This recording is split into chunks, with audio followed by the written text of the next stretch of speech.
Hello, everybody. Welcome to another exciting episode of Jimmy's Jambox. We're back at it again, and we're going to get on into it. But before we do, as always, please make sure to like, subscribe, push all the buttons, do all the things. You know, I don't know where they are, but you do, and I trust you. With that being said, here's a quick word from our sponsor. Buddha's Berry, a delicate and earthy green tea. With blends of Roma, Krishna, Vanatulsi, and blackberry leaf, it's a great way to start the day. The Brothers Apothecary. Fine teas and remedies. All right, thank you all so much for watching again. Shout out The Brothers Apothecary. Make sure to click the link below and go check them out. I guarantee you're going to like it. And with that being said, let's go ahead and get on into it. Here is today's guest. Hey y'all, my name's Aras Moon. Hello. Thank you so much for joining us. Why don't you tell us a little bit about, where you're from, what you do, give us that Tinder profile of your involvement with music. Yeah, okay. Well, where I'm from, I guess I'm from Alabama, but I moved here pretty young, so okay. I'd say Portland's kind of where I grew up. And yeah, I kind of just been living here in Clackamas, moving around a lot and just going through it. Oregon's a pretty nice place. I wouldn't live here my whole life, but yeah, fair. Yeah. Fair. Well, you just spent some time in Berlin, didn't you? Yes. Oh my goodness. And I loved it. Hell yeah. Berlin is an amazing place. I can't wait to go back. I just feel like there's so many opportunities that I have out there that I want to kind of gravitate towards and just kind of expand. Yeah, it's a whole other world. And before we get too far into the interview itself, I am curious to know, what is the music scene like in Berlin? The music scene in Berlin is wild, honestly. There's so many DJs. There's a ton of DJs. And a lot of the times I would say their main kind of sound is like techno, electronic type of music. Well, that whole area is kind of where a lot of that came from to begin with. You know what I mean? Exactly. The whole Euro dance vibes. Yes. That's all kind of like a space where it started. Definitely. Yeah. So it's kind of is really right in line with the type of music that I'm moving towards. I like making electronic, hyper, Digicore music anyway. So yeah, it's kind of in line. But there's pretty much every genre out there. Yeah, I imagine so. It's kind of that part of the world is very much a melting pot at this point. For sure. Oh yeah. But we'll dig a little bit more into that when we get further in the interview. Okay. How did you get started with music initially? Initially, I got started with music kind of on accident. I've always been into music growing up, dancing and all that kind of stuff. But it wasn't until 2017 is when I really got into creating music on my own rather than just making songs on Mixcraft with my friends in high school. Oh man, I haven't heard Mixcraft in a while. Exactly, yeah. We'd make little demos in there, but at least that was more accessible than Audacity. Oh my gosh. I don't even know what that would look like. Oh, it was rough. It was rough. That was what me and my first band used to record the worst demos in the world. It was bad. I've mentioned it on other episodes, but we used a little handheld mic that went to an 1/8 inch plug-in into one of my guitarist's mom's old throwaway laptops, and it was the worst. It was the worst. Trying to record drums with that. No, thank you. Oh, I bet it peaked so much. So bad. You guys We had to basically put it outside of the room with the door partially open. We were compressing the sound by opening and closing the door more. Creating human plugins. Yeah, basically, long before we were able to figure out how that stuff all worked. But yeah, no. So the origin stuff, that's always really special in its own way. But also sticking to the vein of first music experiences, what was what is some of the earliest music you remember hearing? That's a good question. I would say a lot of Michael Jackson. My mom loved people like Mariah Carey. I listened to a lot of female artists growing up, a lot of women, beautiful, strong women artists growing up, like Beyonce, Mariah Carey, Keisha Cole.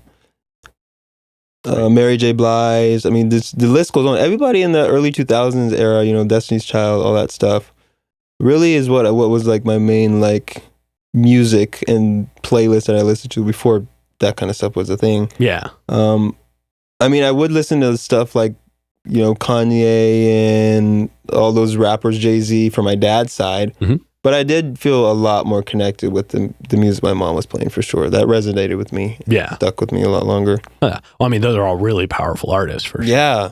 Oh my gosh.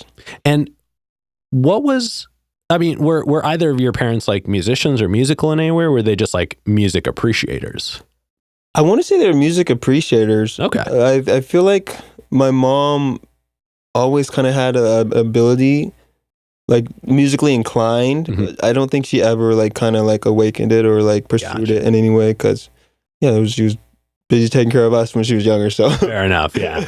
So then, do you have any siblings and are they musical at all? Or are you like the first musician in your household? I'm the first official musician in my household, but my siblings do have great voices and they're very musically inclined as well. Okay. So they kind of just got it by osmosis from all the quality jams that were in the house. Yeah, exactly. Oh, yeah, I love that. Yeah. And then this next question we have, it's a foundation one we check in with everybody. And this first one, it's one we ask early, it's one we ask often, and it's definitely a crowd favorite. What was the first album you ever bought with your own money? It was Black's album, Free Black. Okay. His very first album. And this was one that, technically I did buy it because I paid for like a VIP pass to meet him at his concert. Mm-hmm. And it was given to me with like a gift bag of other stuff. Okay. So yeah, and I don't even remember like removing the plastic from it for a really long time because I just had his music on my phone. But yeah. Like a souvenir, but yeah. Shout out Black. Black was a huge inspiration of mine. Somebody brought up a track the other day. It was the one that Gorillaz did with him and Elton John. Oh. And I was just like, man, that is a track that just needs to live on forever. Yeah. What a good, the whole Song Machines, like Volume 1 was incredible, but like that track just hits so differently. I feel like I've only listened to that album like one time. It's a good listen. Yeah. It's a good listen, especially now. Like I feel like it aged well. Like it kind of showed up at a weird time. Definitely. I've noticed that with the Gorillaz. I go to their profile and I see like projects that I didn't even know existed this actually came out last year. It's like, yeah. What? Well, the Song Machine stuff, that was during COVID. So like they were just reaching out to everybody. I imagine they weren't, having them come into the studio. They were having to send them remotely. But like how else would you have gotten, Black and Elton John on a song together? You know what I mean? Like how would you ever in a million years make that happen in real life? I wonder if he ever expected for something like that to happen. Black in his life to collab on a song with Elton John. Yeah. I know I wouldn't. Facilitated by the Gorillaz. Yeah. Like somehow that seems, it's weird when the Gorillaz is the most normal aspect of that situation.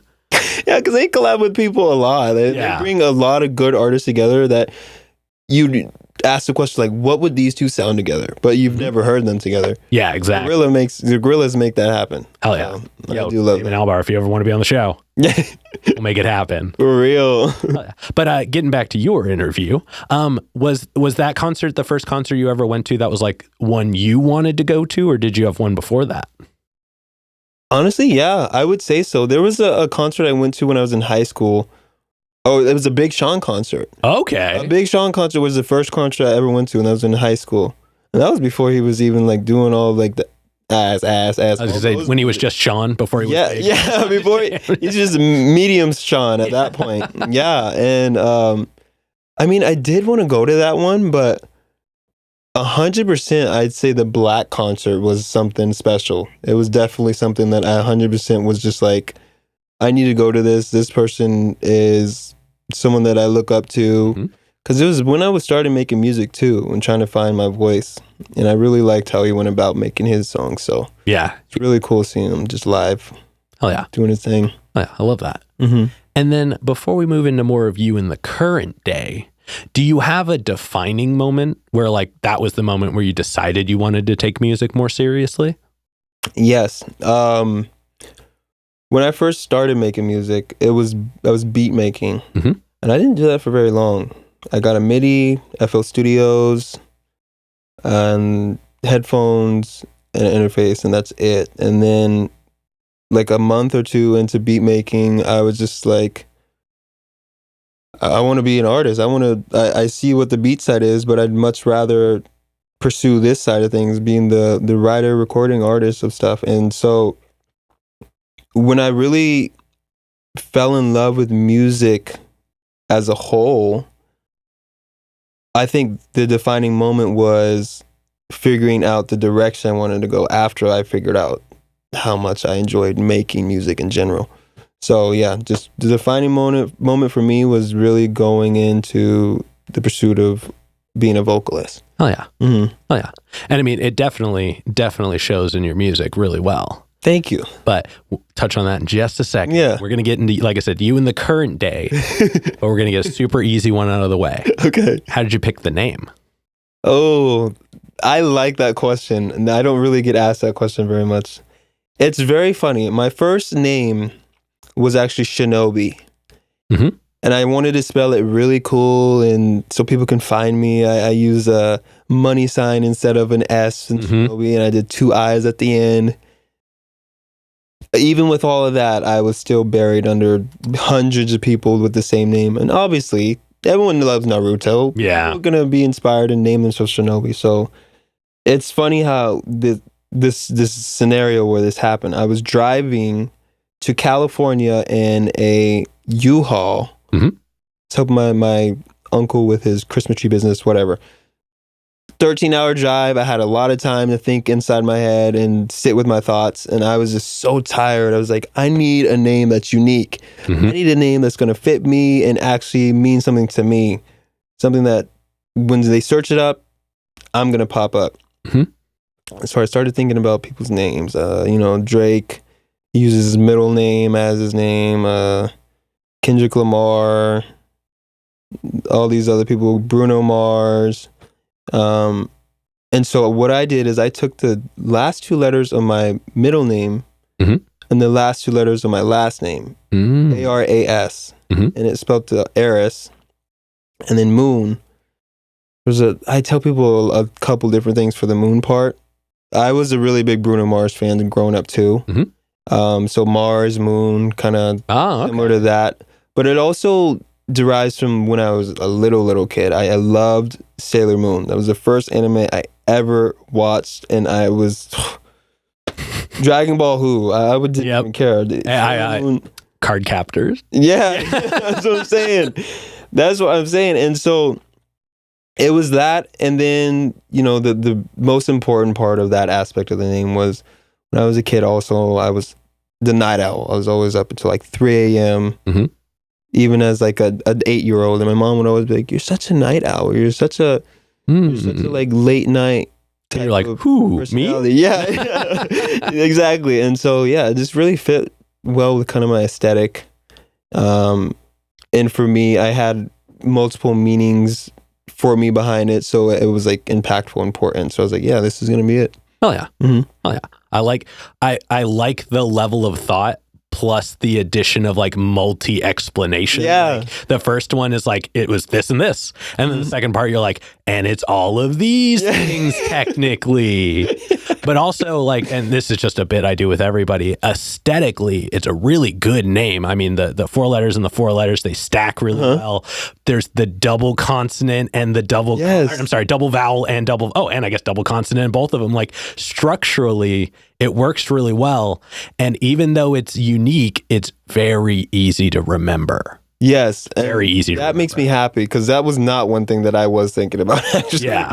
No, I mean, I could think of like 1,000 different designs for the name just based off of the fact that like you have Moon in it. The word is like really like attention grabbing. It's got really good shapes, like a capital R you could do so much with. Right. Like, there's just so much, and like even the double A, like there's so much opportunity in the design of the name. So yeah, I mean, I really nailed snapped it on that one. Yeah. Thank you. Yeah. Thank you.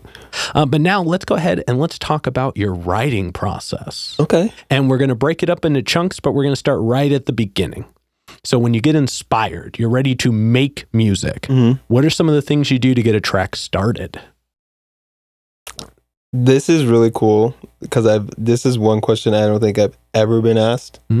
And so I really appreciate you asking that because everyone's process is different. Very much Mine is very, very chaotic, I will say. So I guess, starting off, I lay down a track, I start a track off, throw the beat in FL Studios, and I just hit record. Okay. Whatever comes out, I take as my most, I guess, like raw ideas possible. My brain's always going at like 1,000 times speed a second. So like being able to just get out anything, word vomit, any ideas I have out flows on the first take is crucial to helping me kind of evolve and build off of it. That way I'm not just like sitting there like in my head with the beat playing in the background trying to like come up with like something Yeah. Because like, that just at that point you'll get to a point of burnout or you'll get frustrated or you just won't be able to think of anything. Yeah, you'll lose sight of the bigger picture because you're trying to build each step as you're taking that step. Exactly. So that's pretty much what I do. I used to be YouTube beats that I listen to 5 seconds of it. If I like it, boom, download it. Put it in FL Studios and then do the record freestyle thing. Nowadays, I do more production on my end, so I have a lot more time to sit with the beat because I create it from the beginning. Yeah. So there's more, I guess, like planning that goes into it when I think about it. But overall, that's the first thing I do. The beat's done. Say we're at the process where we're doing the vocals. Full one take freestyle. I'll do a bunch of different experimental things in the middle. And then from there, I decide if it's going to be something where there's a chorus or if it's something where it's just like a freestyle song that kind of progresses as it goes along. If it's a song with a chorus in it, I'll do the hook and the chorus first. Okay. That's always the first thing I start with, just because it helps me kind of like get all of my ideas and creativity into one spot, and it helps me with the direction I want to take the song and what I want to write about. And do you usually do you try to get the message of the song in the chorus first and then build outward from it, or do you Yes. Okay. Definitely. That's important to me because then after I do that, I can create an intro that kind of goes more in depth and then ties into the chorus. And then after that, I can create a verse that kind of, elaborates on the intro and the chorus and, just kind of like helps it tie all together back into it. So yeah, that's really where it starts is the chorus. Okay. And then it just builds from there and kind of branches off from there. Oh yeah. And then once you get a track finished writing, so it doesn't have to be produced and out per se, but once you've gotten, all the words down and you're ready to start learning it, how long does it usually take you to get comfortable to the point of performing it? That's a good question too. I never really thought about that. I do a lot of listens to the song, regardless of if I plan on performing it or not. I'll go in the car, listen to it, just to get the sound check, see how it sounds. Oh, the car test is almost the most integral one. Exactly. The car test, the phone test, headphone test. The iPhone all these headphone tests. Yeah, iPhone headphone tests. Everything over and over and over until I really get down to okay, I need to fix this, I need to fix this. But subconsciously, I'm learning the lyrics and I'm learning everything without thinking about it. And there are times where I do focus on learning the lyrics, playing the song just to learn the lyrics. But a lot of the times it just comes as an extra on top of me, already trying to do other things with the song, just listening to it over and over and over and over. Okay. Yeah. And do you know at a certain point in the track if it's going to be a track you perform or not? Oh yeah. Okay. Almost immediately. Yeah. Just because I incorporate a lot of movement and kind of choreography into my performances. So yeah, if I can't, I visualize me on stage performing a song as it's playing pretty quickly. And if I don't visualize that, maybe the song's just like doesn't fit the vibe of the other tracks I have for the performance, or maybe like whatever the case may be. Sometimes it's just, not every song has to be a performance. Exactly. For Yeah. sure. Yeah. Like some songs are just for the listening experience. Yeah. Oh, yeah. And then looking back at the last, let's say last year, all of 2023, and now that we're a few months into now, we'll say now as well. In that time, how has your process changed? I do focus a lot more on self-production now. Mm-hmm. I feel like, honestly, getting more in depth with self-production has kind of taught me to really go more in depth with like the way that I'm mixing and EQing and compressing stuff, because I have a better understanding of it. Mm-hmm. Now being able to kind of, because you got to mix the beats. I'm still learning how to do that. No, I mean, that's never ending. Oh my gosh, yes. And the gray area of like, how much do you mix the beat before you integrate yourself into it? How loose do you leave it to leave room for mixing it? Yes. Like, because you can't leave space for your self sound yet, because you don't know what self sound you're gonna have. So yeah, it's a never ending battle. Yes, exactly. But it definitely has given me a more conscious view of like where I want to EQ and mix the beat to where my vocals can shine the most. So I spend more time doing that. And then when I get to the part where I do record vocals, I spend a lot more time trying to refine it to where it can sit perfectly within the beat. It's not too loud. It's not too quiet. It's not blending in with frequencies. It's like they're working hand in hand together. Well, it's helpful that you build that you made the beat as well. So you're not getting it off of YouTube where you're like, oh, all I can do is EQ this out. Exactly. Yeah. You have so much more control over everything. And it's just like so beautiful and fun to be able to go through that process and actually like sit with it. And I do have a lot more fun now than I did in the past. Yeah. Well, I mean, I remember even saying at the beginning that you like got into beat making and then you left that behind to be more of the musician itself. And then you were like, but I start with the beats. And I'm like, wait a second, this is very full circle. It is. But no, but I think that, like I said, I think that that's a, like, I mean, any way is a good way to do it, but I think it's a good way to do it because it leaves you a little bit of like room. Like if you're like, oh man, now I wish this part went no, instead of no, then you could just change it. Right. He's like, wait, I don't have to just live with this. I can make it whatever I want. Yeah. So, I mean, like, I think that's rad. And I appreciate that in this more recent time, that's kind of the process that's like solidified. That sounds like,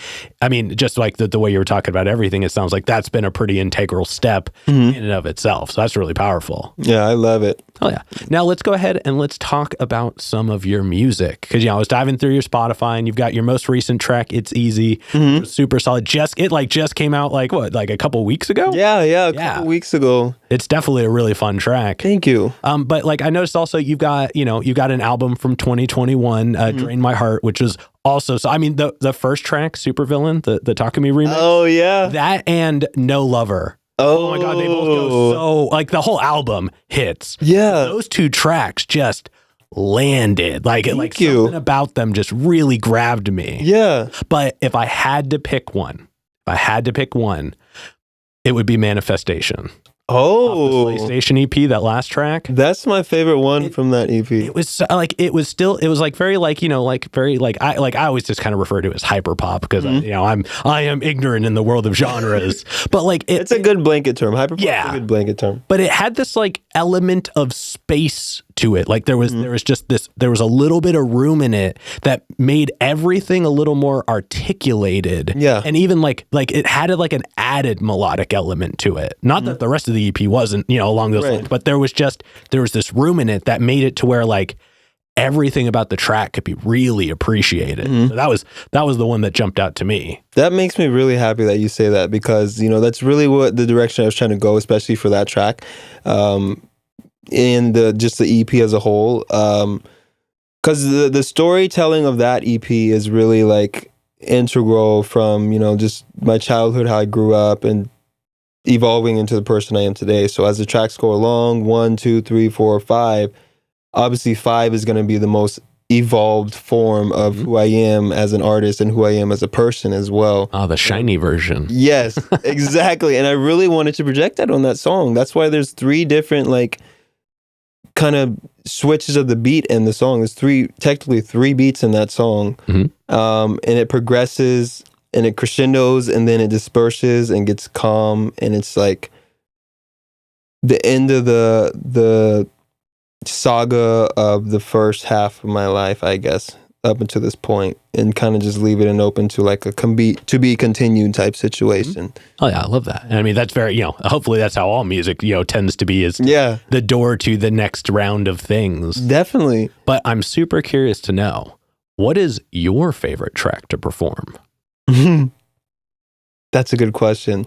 And it doesn't have to be because it's like the best track, but like, what's the one where like every time it happens, you've just got to give it that little extra?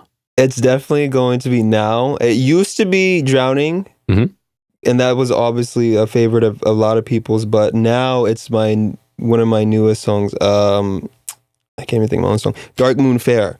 Okay. Because that was the first self-produced song that I ever released. And so I was really catered to my like kind of like dancer mindset, my choreography mindset. So I purposely made the drums the way they are because I like mapped out like what choreography I could do to like kind of elevate it to the level that I needed it to be when I was in my room creating the track. Yeah. So when I actually get out there and perform it and just go 100%, it's so much fun because like I was there when it was just like we were on pattern 1, and we were just putting the drums down before it evolved into what it is today. So hell yeah, that one's really fun to perform for sure. I love that. And I appreciate the like consistent focus you have on the choreographing element of it. It seems like dancing is a pretty important part of your story as well. Yes. Is that something you like got into early on as like kind of like an act to do, or like was it just something you always kind of did as your own? Did you ever like take classes or anything like that? I didn't ever take classes, but my sister and my little brother, we have our own dance crew. We did. Oh, hell yeah. Called the T Crew. Okay. And we used to make YouTube videos of us dancing together and coming up with choreography. But like aside from that, we just always loved dancing and always been attracted to like, the shows like America's Best Dance Crew and all that kind of stuff. And so it's really just been a big part of my life, an important part of my life that I'd never really thought about, or like gave much time thinking about because, you just grow up. Yeah, I can dance. I love dancing.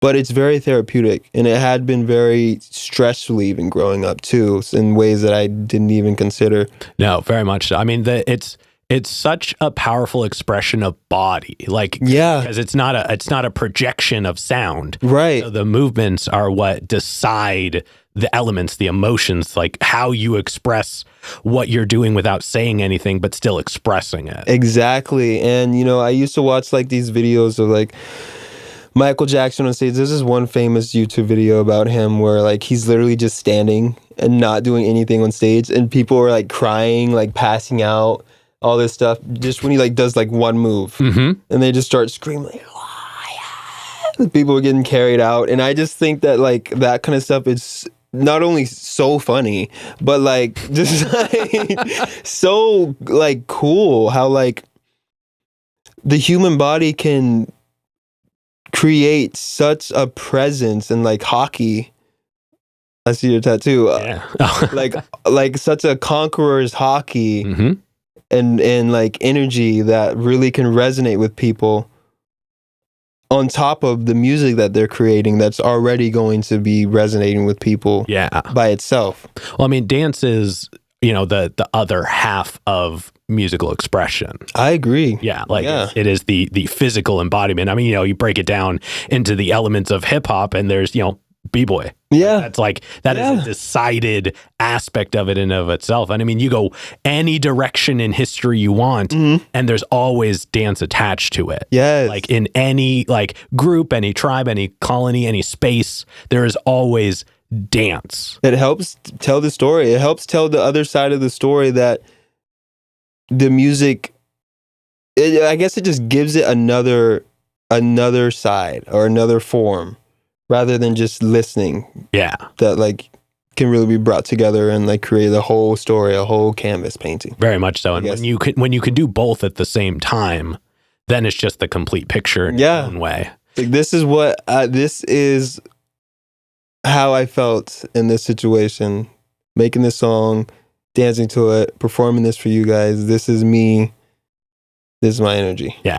I'm a plug this on here just so when you're watching this episode later, you can check them out. There's a group from the Bay Area. My old drummer is in this group called Girls Swallows Nightingale. Oh. And the lead singer and performer, she is a phenomenal dancer. And like that's like what her social media is, and like how she like expresses herself. And just, like she and I almost exclusively just talk about dancing. Like it's such a powerful aspect. It's the way that I could talk about that forever, and just like anyone that does that and really incorporates it in their performances, I just have an extra love for, because I know how hard it is. Yeah. Especially just when you're being like, not like you have to like physically not exhaust yourself so you can continue doing vocals while also not running out of breath so you can physically be moving. So it's a talent in just the ability to do two is its own unique talent. Yes. Oh my gosh. I was just about to say that. I have to literally go on runs every day or like as much as I can just to like or incorporate or like, you know, accompany. I can't think of words. To have the breath control. To have it. To create that. To create that aspect of your performance. There's so much work that kind of goes in it behind the scenes. Yeah, because you can't tucker yourself out on song 2. Exactly. Yeah. Yeah. Oh yeah. YouTube videos I had to watch to like figure out like how to do this. And it's very important. Every move is important. And it's going to go a long way in the future. Like I forget who brought this up, but somebody brought this up on their episode, how they saw this, it was Beyonce performing. And at one point she fell down the stairs. Oh no. Like, oh no. But she just got up. Got up, didn't miss a beat. Like if I fell downstairs, you best believe I'm staying there. Like I'm just like, nope, the rest of the day is done. She fell down the stairs mid-performance, got up, and acted like nothing had happened. I guarantee you she did it in heels. That is like so kind. She is such a queen for that. I cannot believe. I mean, that's then I bet in her head all she's thinking about is just like snapping back up. Yep. Just she's like, oh, I'm out of formation for the choreography. Let me get back over. Back in formation. Yep, like that's the show must go on. Yeah. Hell yeah. So I really appreciate that. Yeah. But let's go ahead and get back into the formatted questions here. Thank you for tangenting off with that for a little bit. I wanted to dig into it. But I want to look at some of your music and I want to look at your most current stuff and even stuff that hasn't come out yet. What are some of the descriptive elements? So like think like describing words that are some of the things you're enjoying about new music that you're working on. Oh, that's the new music I'm working on is probably the most fun I've had creating music ever. Some of the descriptive words I would use is epic. Okay. Melancholy. Kind of melancholy tone, but kind of an epic production. And kind of like a really like powerful, I want to say, sound. Very loud. Okay. Hell yeah. But the build-ups to get to those points, it's super emotional and it's super raw, and I guess I'm just really enjoying being able to kind of like fully bring to life what's going in my head. Yeah. Because for a long time I wasn't able to do that. I obviously just only producing for a year. It's put restraints on that, but being able to just like sit back and say the sky is the limit and add in whatever I want and make it cute and make it, you know, sweet and make it funny, or like little pieces where people can kind of hold on to and create their own like experience from it. It's just, I love it. I don't really have too many words to describe it besides those. But. No, totally. I mean, those are plenty. For some reason, just based off of your description, I keep thinking the words like explosive. Yeah. And I'm like having not even heard music that hasn't come out yet. I feel like that's where it's going to go. Yeah. And just based off of the other stuff you've put out, and especially your more recent stuff, like I can kind of feel that, I can kind of imagine what that direction's going to look like. And I'm really excited. Yeah. I've had a lot of people tell me that my stuff is dreamy and like floaty. Mm-hmm. The stuff I have out, if we're comparing it to that, this is kind of like an awakening, like we're awake now in these songs. There's you had all enough time to dream and be like mellow. Now this is the part of your era where like you really are shining the brightest that you feel that you've ever shined. Yeah, this is like where the big drums start playing. Yes. Yeah, hell yeah. Exactly. And that's funny that you say that, because I have a song that I'm holding on to that's coming out soon that encompasses that very. I'm super excited for that. Mm-hmm. Hell yeah. And then for this next question, this is one I've been asking a little more recently, so I'm definitely excited to hear your opinion on it. But we're going to zoom back, or we're going to zoom out. We're going to look at current music and new music that's coming out as a whole. Uh-huh. What are some of the things about newer music that's happening that you enjoy? Newer music, like just people, like artists? Music in general.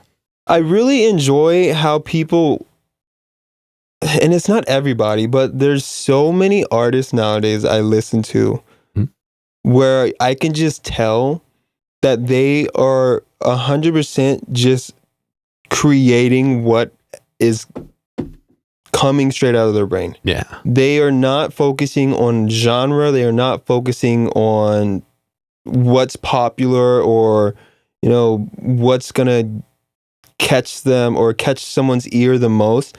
They are just creating whatever is in their head based off of the millions of different genres that they have listened to. And it's very, very apparent in this new age type of music, because there'll be sections in a song where like it's very melodic and like kind of have like a trap or like hip hop vibe to it, and then it can completely switch to like an EDM song or like a drum and bass drop song, and it works. Yeah, it's breaking the barriers of what has worked in the past and creating new ones. Just letting people know that if you want to create it, you can make anything work. Oh yeah, you can make any type of sound work with anything. I have things in my music like Boo from Mario, his little laugh. I throw that in there, or little like Kingdom Hearts sounds, or just like random Yoshi Mitsu from Tekken, and I see people doing stuff like that all the time, and it's just like this sky's the limit. Like I said, like there's no restraints, there's no chains, and when I come across an artist that is like that, it really makes me that much more of like a fan and more interested in them, because it's the future. Yeah, it's really the future. No, I love that. I mean, the recurring answer is somewhere along the lines of the versatility of music and like how open it's gotten. But I really like how you phrased it. I think you really nailed the explanation for that. It's beautiful. Yeah. It makes me so happy. Hell yeah. Now, for this last question, before we move on to the next portion, we're going to zoom all the way in. All the way in. We've talked a lot about your experiences with music, the actions, the reactions, things like that.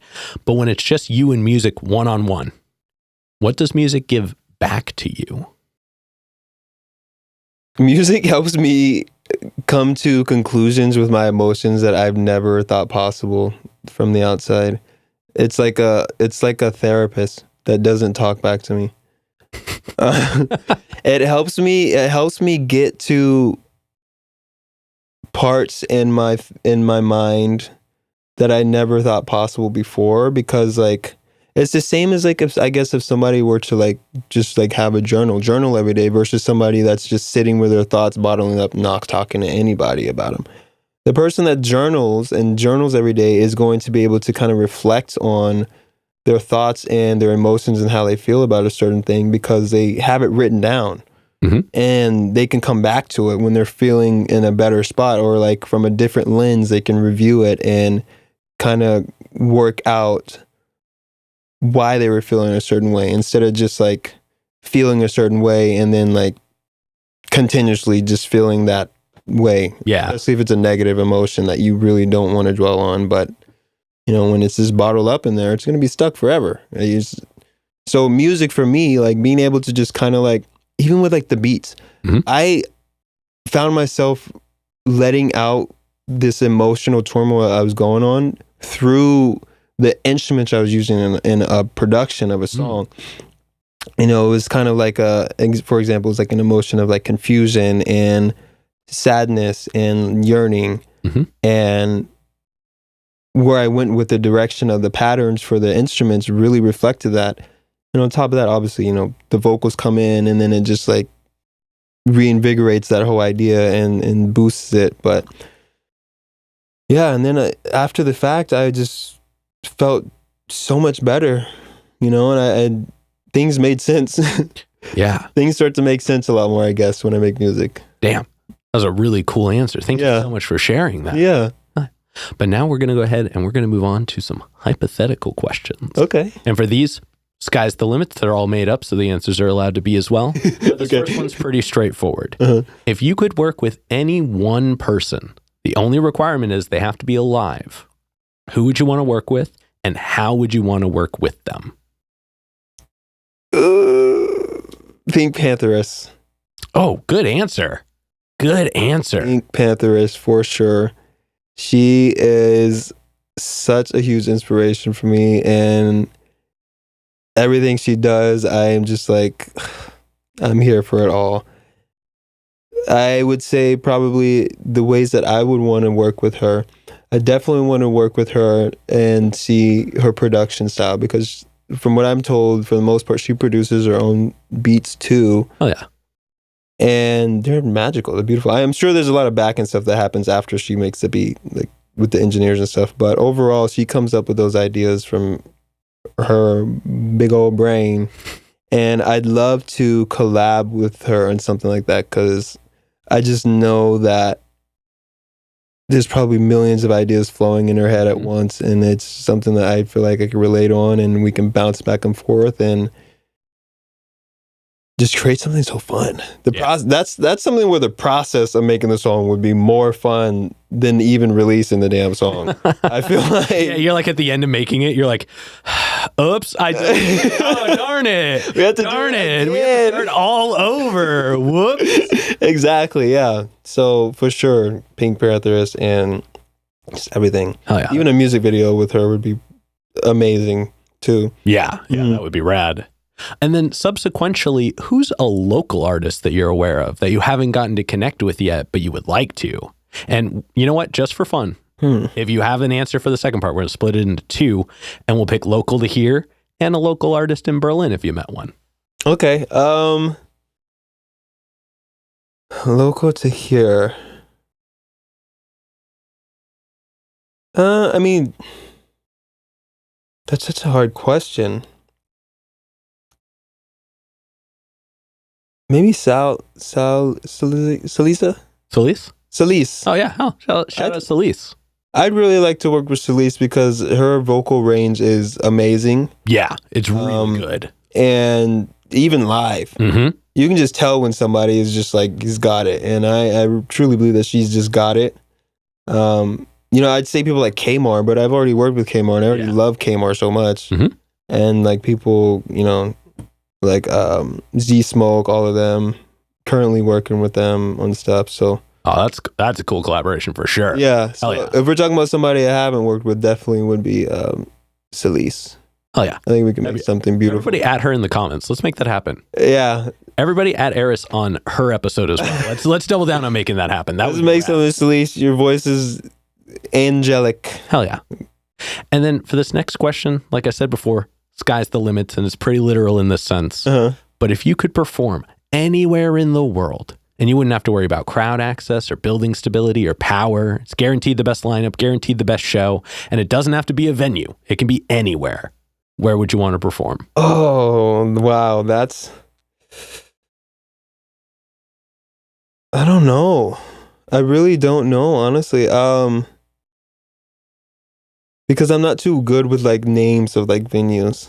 Well, that's what I say. It's like it can be in this idea. Any place works. Any place yeah, can any turn place, into a venue. Yeah, like any place will be where the stage is. Like I said, it could be at the Coliseum, and like you wouldn't have to worry about people falling through the seats. Like guaranteed to work. Oh my gosh.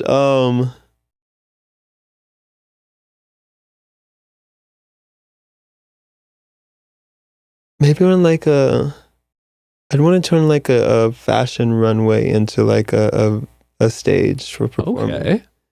Maybe like a New York Fashion Week runway, one of those really nice ones.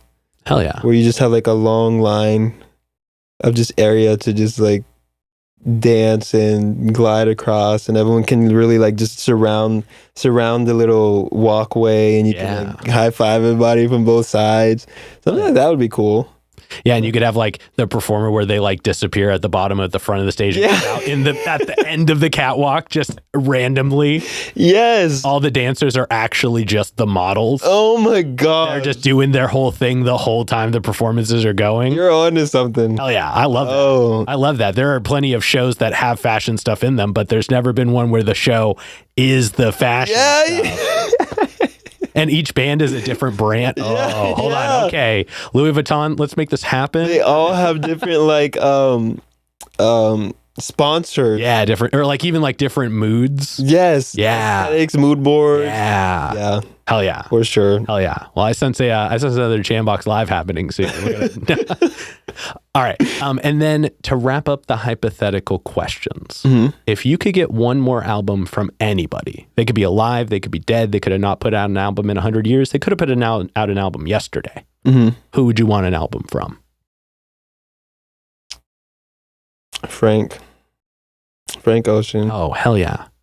I was like, as soon as you said Frank, I was like, I'm sure they mean Frank Ocean, but I'm gonna wait. Who'd you think I was talking about? Well, that's the same. Like I thought you meant Frank Ocean. I just wanted to wait and be sure because there are many Franks. But Frank Ocean, maybe Rihanna, but she's just that girly. She's done everything. But Frank, I miss him. He was a really huge. He made a huge impact on my like high school career.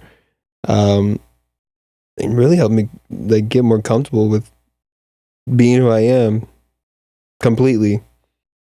Yeah, but also not like turning into a stereotypical version of like those said things that he's always being himself. He's definitely, his sound has always been really expressive. Like he is never like, he's always kind of lived in that sound that's kind of like, like it's got to exist in a genre somewhere. Yeah. But I feel like he never really like just stayed within the lines. Exactly. He's always just like on his own, like, walk and tap into the drum to his own beat. Like he really was a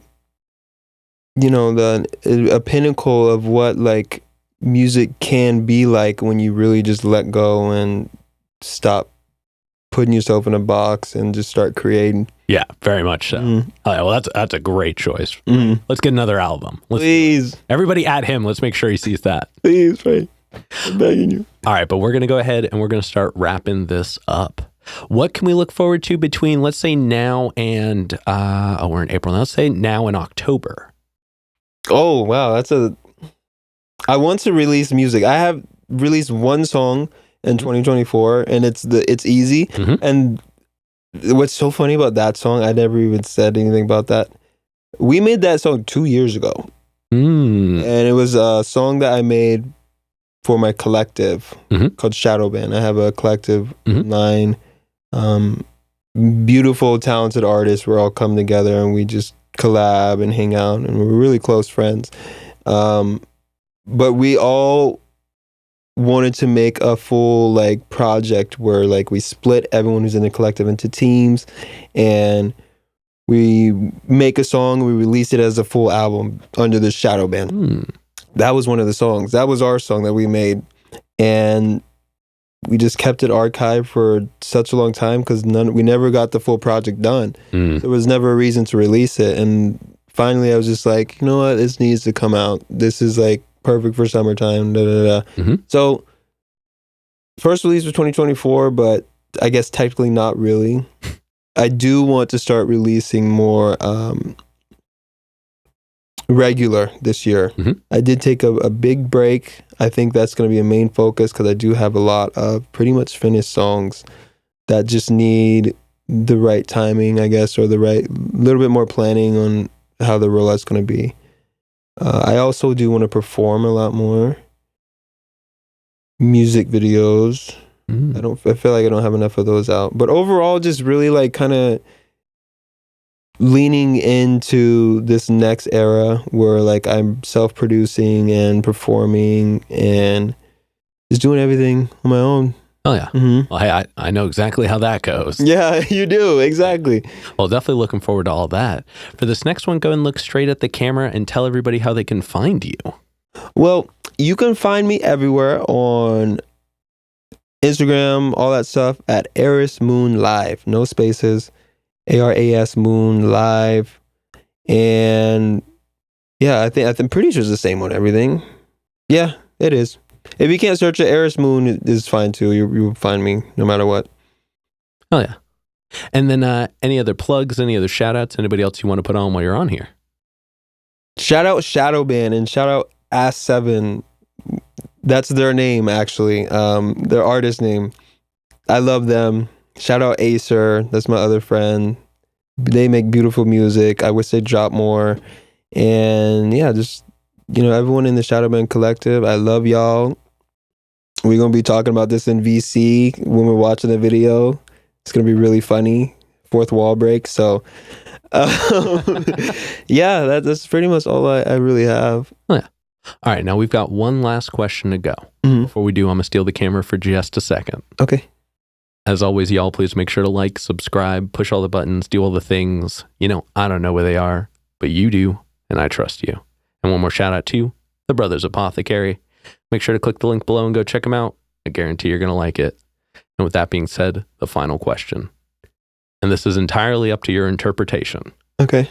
But what is an album you feel is more on the obscure side of things? So it's a deep cut. Not a lot of people would know it, but it's one you think everybody should know.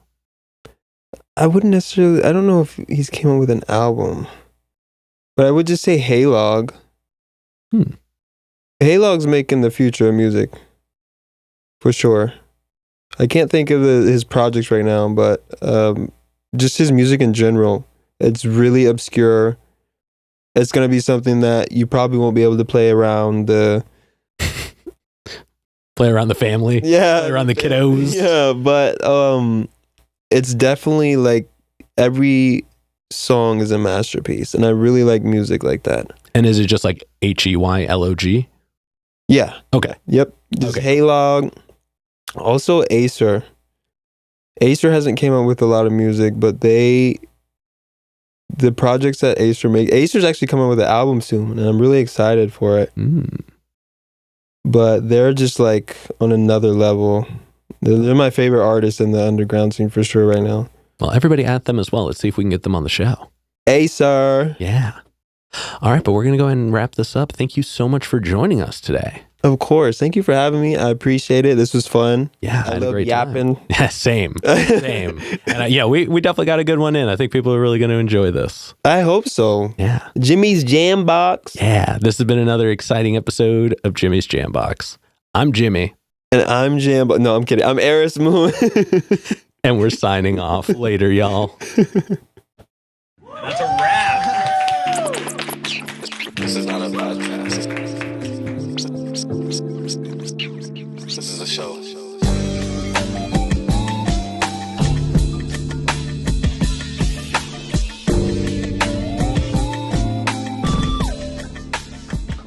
Keep jamming.